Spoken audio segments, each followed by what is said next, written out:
Patay ang tatlong magkakaanak sa salpukan ng freezer van at bus sa Calasiao, Pangasinan. Yan at iba pang aksidente sa Frontline Report ni News 5 Mindanao correspondent Bril Montalvo. Pasado alas 11 ng gabi nitong Huwebes nang sumalpok ang freezer van na ito sa kasalubong na bus.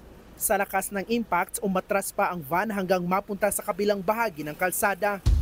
Base sa investigasyon, nag-overtake ang driver ng van sa sinusundan niyang motorsiklo. Pero nawala ng kontrol ang driver at dumiretso sa lane ng parating na bus.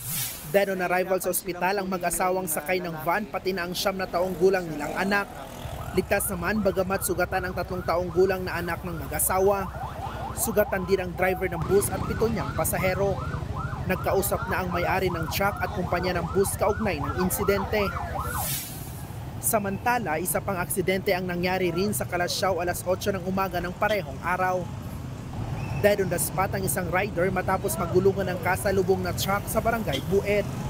Nawalan po siya ng balanse. Tumumba po doon sa inner lane sa way ng truck. Hindi po napansin ng truck. Nagulungan po yung driver po ng motorsiklo. Nauwi sa areglo ang aksidente.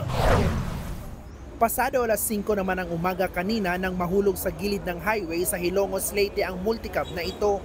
Allegedly, nag-lock yung yung manibela, and hindi niya na na-control, pumunta dun sa medyo malalim na part ng kalsada. So nahulog, unfortunately, yung sinasakyan nilang multicab. Sugatan ng 10 sakay ng multicab kabilang ang driver at 2 minor de edad. Magkakapitbahay ang sakay ng multicab na dadalo sana sa isang General Assembly. Nagbabalita mula sa Frontline, Bril Montalvo, News 5. Mga kapatid, Andre Felix po, iba na ang may alam at may pakialam sa panahon ngayon.